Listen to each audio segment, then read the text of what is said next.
मैं भी देवी सीता के दर्शन करना चाहता हूँ, मुझे भी साथ ले चले। देखिए, मैं भोजन पका लेता हूँ, मार्ग भी सभी जानता हूँ और पूरा जीवन इसी क्षेत्र में बिताया मैंने।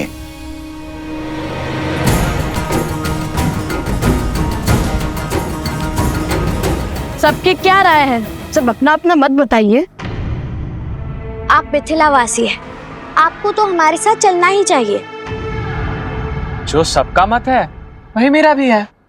अच्छा, तो भाभी श्री को प्रेम से सब बुलाने लगे हो आप।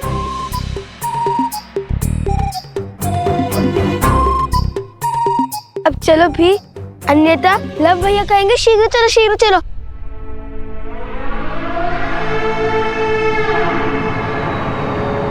अरे आप भी चलिए, सबका मत सिद्ध हो चुका है, परंतु आपकी रक्षा का दायित्व हम नहीं लेंगे।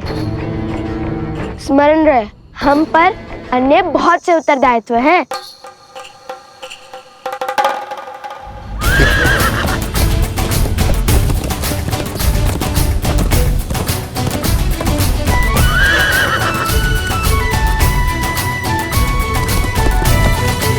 त्रिवेणी धाम जाने के सबसे उचित मार्ग जानते हैं आप?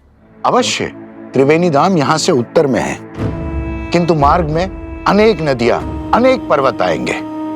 बहुत समय लग जाएगा पहुंचने में। उचित होगा कि हम पूर्व से जाएं। ये अश्व तो पूर्व दिशा की ओर जा रहा है, त्रिवेणी नहीं।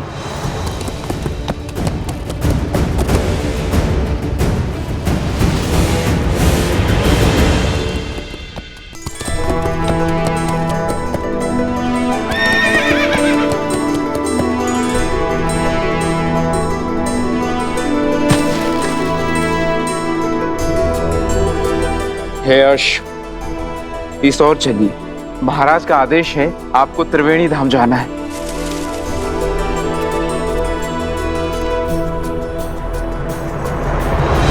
नहीं! यज्ञ के अश्व को नहीं मारते हैं बोल। इसी क्षण जाओ और राजकुमार शत्रुघ्न को सूचित करो कि अश्व ने अपना मार्ग बदल लिया है, वो पूर्व दिशा की ओर जा रहा है। उनसे कहो कि वो भी उसी दिशा में आए। जाओ, अति शीघ्र जाओ। जो आज्ञा सेनापति।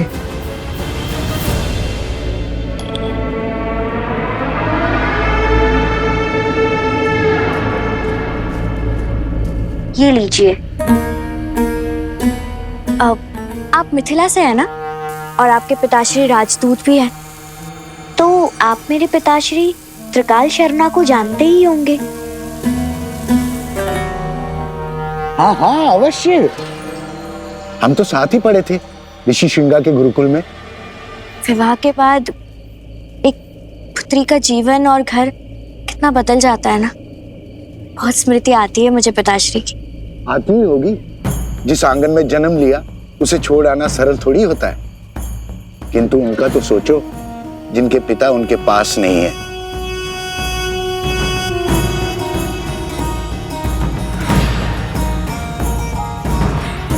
कितने दुर्भागी है वो लोग। अरे और कितना समय लगेगा भोजन में महाशय? पात्र से धुआं आ रहा है। आप भोजन पका रहे हैं या यज्ञ कर रहे हैं? जितनी देर में आप ये भोजन पका रहे हैं, इतनी देर में मैं खाकर पचा भी लेता। बस बस, तैयार हो गया धनुर्धर ऋषि कुमार।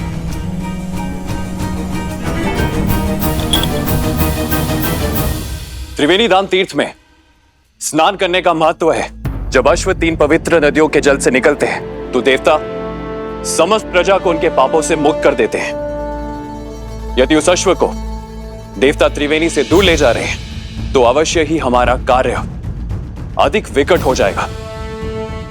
हमें अपनी समस्त शक्तियों के साथ उस अश्व के पीछे जाना होगा।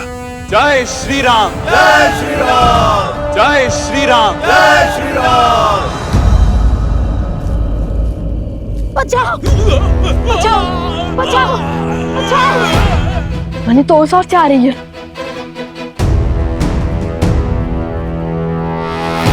भागो भागो बचाओ बचाओ, भागो भागो भागो भागो। ये तो कष्ट में लगता है। बचाओ बचाओ बचाओ बचाओ। अरे आप सब बताएंगे आप सब इतने भयभीत क्यों हैं? कहाँ भाग रहे हैं? कोई बताएगा? हमारे गांव पर इसी को किसी राक्षसी माया ने घेर लिया है। सभी किसी विचित्र रोग से ग्रसित हो रहे हैं। हम ऋषि हरित को खोज रहे हैं क्योंकि उन्हीं के पास इस रोग का उपाय है। ठीक है, जल लाओ इनके लिए।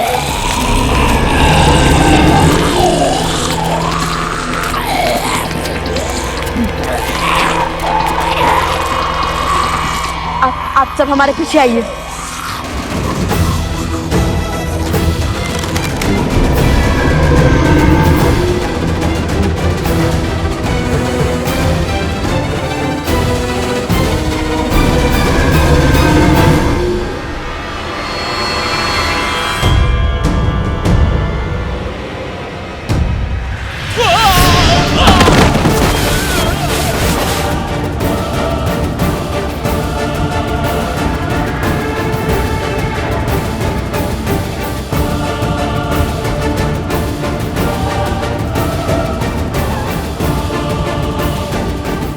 पूर्व में बसे परेशी गांव में पुनः असुरी रोग फैलाओ।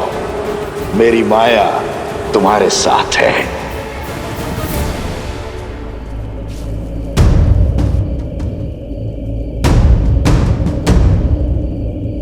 इस घने धुएं में तो कुछ दिखाई नहीं दे रहा भैया।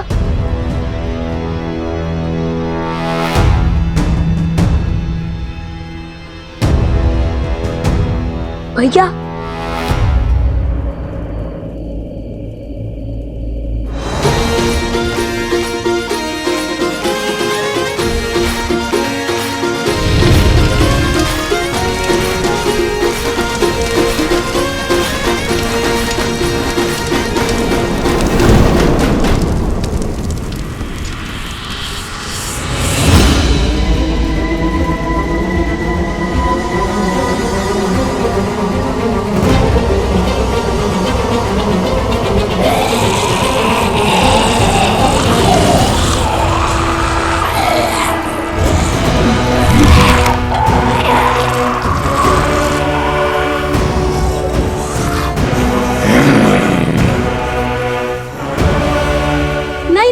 इन्हें मत मारिए। इनका उपचार संभव है। ये मलिन आत्माओं के नियंत्रण में है और मानवों के रक्त के प्यासे हैं।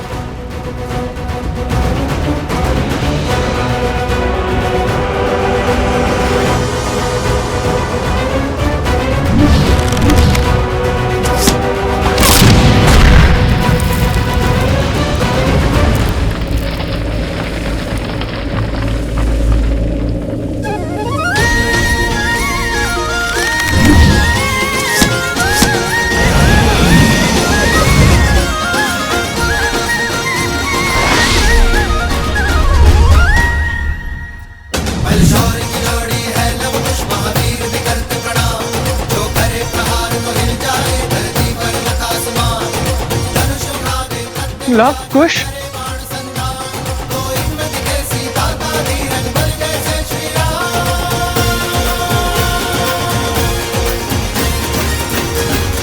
ऋषि हरित ने इनका क्या उपचार किया था? उन पर्वतों के बीच में विशेष औषधियां उगती है। उन्हीं के उपयोग से ऋषि हरित ने इनका उपचार किया था।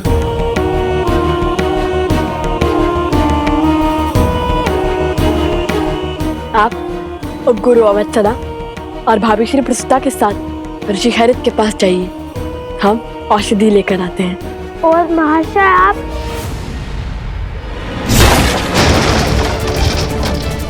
बचाओ बचाओ, भागो भागो भागो भागो भागो। कहा था ना, इनके अस्त्र इनके चरण ही हैं। जहाँ भय लगा वहाँ भाग खड़े होंगे। पहले हमें इन्हें रोकना होगा, अन्यथा हमारे जाते ही ये आसपास के अन्य गांवों पर आक्रमण कर देंगे। क्या करे भैया, यदि ये असुर होते तो लक्ष्मण रेखा खींचकर इन्हें सीमा में बांध देते, किंतु ये तो असुर भी नहीं है। तुम सदा अनजाने में ही उचित युक्ति सुझाती हो कुश। असुर नहीं तो क्या हुआ, हम इनके आसपास एक अभिमंत्रित रेखा तो खींच ही सकते हैं ना। जो अशुद्ध होते हैं उन्हें सदा शुद्धता से, पवित्रता से संकट होता है।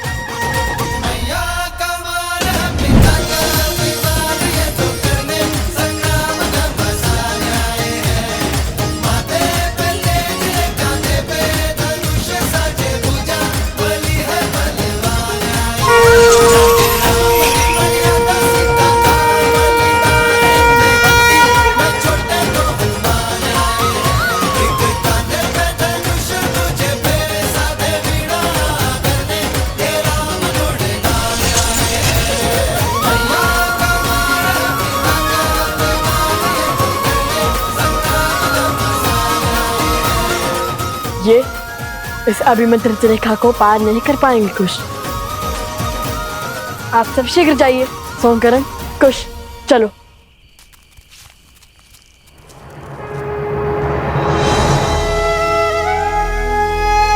हे माता तमसा,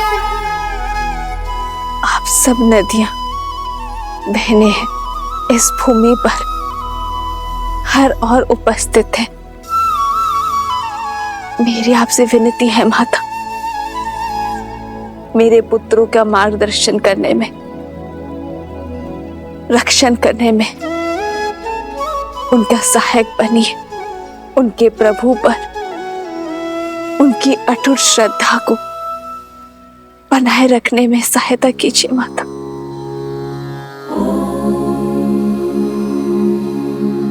जलनीता पूजनम महानदी देवतानां यथा सर्वाणि देवी सीता प्रीयन्ते तथा तामसः।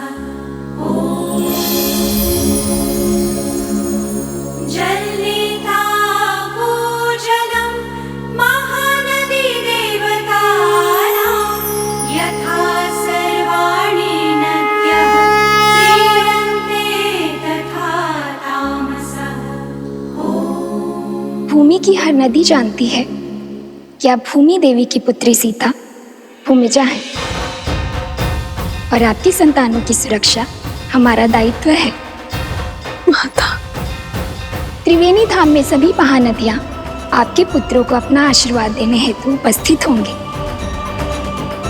किंतु जैसे हम स्वयं किसी घड़े तक नहीं जाती, आपके पुत्रों को हमारा आशीर्वाद प्राप्त करने के लिए नदी में स्वयं स्नान करना होगा। आपका कोटि कोटि धन्यवाद माता। आपके शब्दों ने मेरे मन में आशा की ज्योत जलाई है।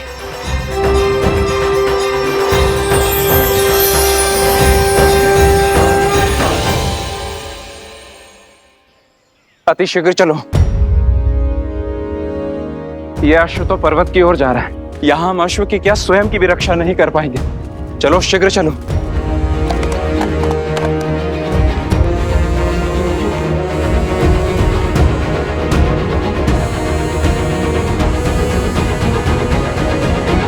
संकल्प है माता सीता को खोजने का। महत्वाकांक्षा है यज्ञ के अश्व को बांधने की। प्रवास है स्वर्ण के कमल लाने के लिए। सज है इनकी रक्षा करने के लिए। भैया, ये क्या पहेली है? पहेली का उत्तर एक ही है कुश, आस। और यदि भगवान वाल्मीकि ने यह आदेश दिया है तो अवश्य ही हमारे सारे कार्य एक स्थल पर जाके जुड़ते होंगे। अश्व, अश्व? इसके ऊपर तो छत्र है, कहीं ये अश्वमेध का अश्व है।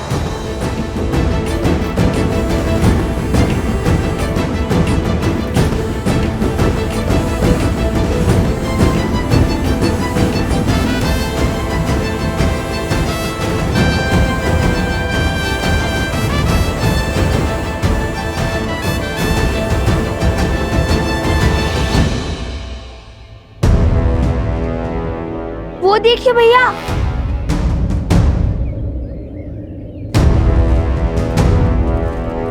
राक्षस लगते हैं। अश्व के लिए आए हैं। चलाइए तीर और कर दीजिए इन्हें परास्त।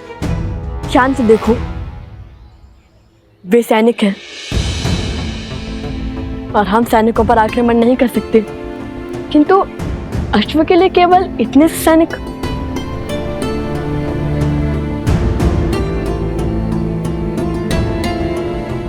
अवश्य ही सेना की बड़ी टुकड़ी पीछे होगी, हमें उनका सामना भी करना होगा। समय कम है भैया, हमें औषधि भी लानी है और स्वर्ण कमल भी। यदि इन्हें ज्ञात ही ना होता कि ये अश्व हमारे पास आ गया है तो कितना अच्छा होता।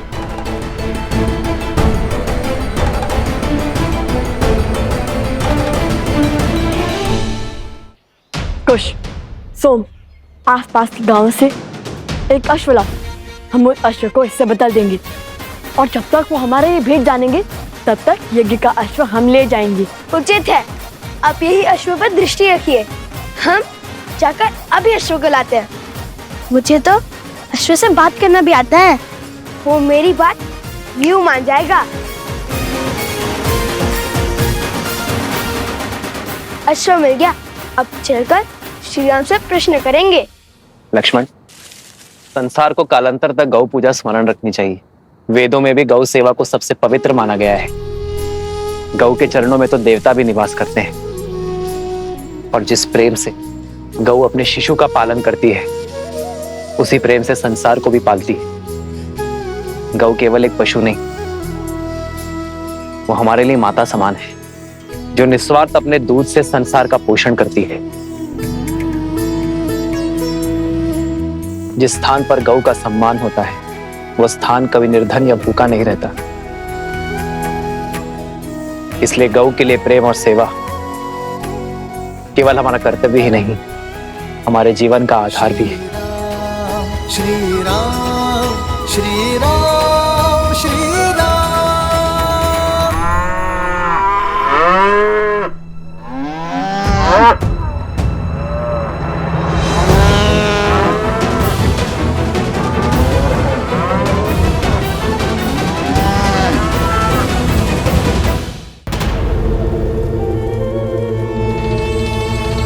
महाराज,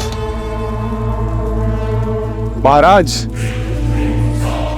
अश्वमेध यज्ञ के कारण अयोध्या की प्रजा फिर से उस राम की ओर समर्पित हो रही है। मेरे अथक प्रयासों के बाद भी मैं उनके मन को विचलित नहीं कर पा रहा हूं। और कितना समय लेंगे आप महाराज? समय बड़ा चंचल होता है बानासुर, वो किसी के वश में नहीं आता है। मेरे भ्राता दशानंद रावण को भी लगा था कि वो समय के अंत तक जीवित रहेगा, पर देखो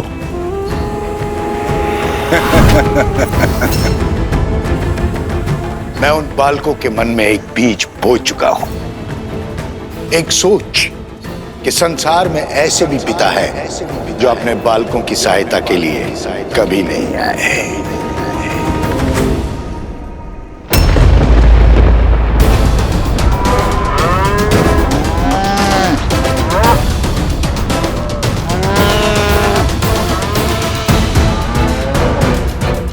गौ माता का क्रंदन तो अनिष्ट का सूचक होता है।